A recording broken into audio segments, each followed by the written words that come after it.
दोस्तों, एक बार की बात है। एक बार गौतम बुद्ध अपने भिक्षुओं के साथ एक वृक्ष के नीचे बैठे विश्राम कर रहे थे। उस वृक्ष की छांव में बुद्ध अपने भिक्षुओं की जिज्ञासा दूर कर रहे थे। बुद्ध के सभी भिक्षु एक एक करके उनसे प्रश्न पूछ रहे थे और गौतम बुद्ध उनके प्रश्नों के उत्तर दे रहे थे। बुद्ध के उन भिक्षुओं में कुछ भिक्षु ऐसे भी थे जो कुछ समय पहले ही संघ से जुड़े हुए थे, जिसके कारण अभी उनके भीतर वह समझ पैदा नहीं हुई थी जो गौतम बुद्ध के प्रवचनों को समझ सके। गर्मियों का समय था, सूरज अपनी चरम सीमा पर था और चारों तरफ धूप ही धूप थी। लेकिन उस वृक्ष के कारण बुद्ध और उनके सभी भिक्षु आराम से छांव में बैठे हुए थे। इतने में ही गौतम बुद्ध के एक भिक्षु की नज़र एक बूढ़े व्यक्ति पर पड़ती है जो कि उस वृक्ष के पास से ही गुजर रहा था। वह भिक्षु उस बूढ़े व्यक्ति को देखकर अचानक से ही हंसने लगता है। उस बूढ़े व्यक्ति की उम्र बहुत ज़्यादा हो गई थी, जिसके कारण उसकी कमर मुड़ गई थी। उस बूढ़े व्यक्ति के हाथ में एक डंडा था, जिसका सहारा लेकर वह बूढ़ा व्यक्ति अपनी मंजिल तक पहुंचने का प्रयास कर रहा था। उस बूढ़े व्यक्ति का शरीर केवल हड्डियों का एक ढांचा मात्र था। अपने भिक्षुओं को हंसते हुए देखकर बुद्ध उनसे कहते हैं कि मेरे प्रिय भिक्षुओं, कृपा करके हंसो मत, क्योंकि जिस व्यक्ति को देखकर तुम अभी हंस रहे हो वो कोई साधारण व्यक्ति नहीं है, बल्कि वह व्यक्ति इसी क्षण में तुम्हारे जीवन को रूपांतरित करने की क्षमता रखता है।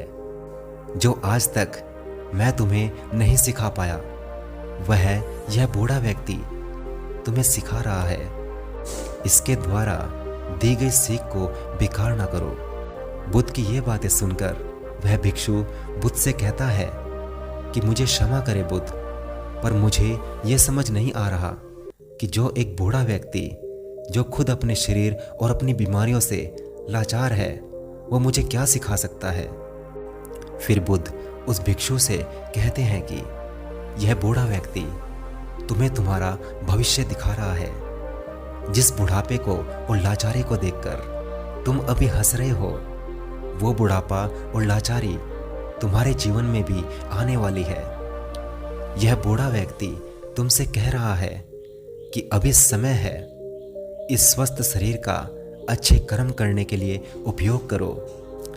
यदि तुम्हारा यह स्वस्थ शरीर तुम्हारे हाथ से निकल गया तो फिर से वापस नहीं आएगा, और अभी तुम्हारा यह शरीर सही से काम कर रहा है, जैसे कि तुम्हारे हाथ, पैर, आँख, कान और ये सभी चीज़ें सही से काम कर रही है। क्या यह कोई छोटी बात है? क्या तुम इसे मामूली सी बात समझ रहे हो?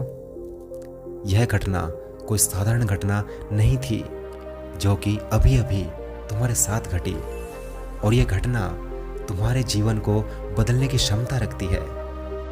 ठीक इसी तरह की घटना ने मेरा जीवन बदला था, और इस तरह की घटना के कारण ही मैं आज बुद्ध हूँ। फिर वह भिक्षु बुद्ध से कहता है कि क्षमा करें बुद्ध, परंतु मेरे मन में यह विचार तो आया ही नहीं कि मैं उस बूढ़े व्यक्ति से कुछ सीख सकता हूँ। उसे देखकर केवल मुझे हंसी आ गई। तब बुद्ध ने उस भिक्षु से कहा, क्योंकि तुम्हें अपने भीतर कहीं ना कहीं लगता है कि जिस स्थिति में आज वो बूढ़ा व्यक्ति है, उस स्थिति में तुम कभी नहीं जाओगे। जिस बुढ़ापे का और लाचारी का सामना आज वो बूढ़ा व्यक्ति कर रहा है, तुम्हें लगता है कि उसका सामना तुम कभी नहीं करोगे, इसलिए तुम उस बूढ़े व्यक्ति को देखकर हंस पाए। तुमने सच्चाई को नजरअंदाज कर दिया। यदि तुम सच्चाई को देख लेते तो चाहकर भी अपनी आंखों के आंसुओं को नहीं रोक पाते, परंतु तुमने सत्य को अनदेखा कर दिया और तुम बहुत ही बड़ी संभावना से चूक गए।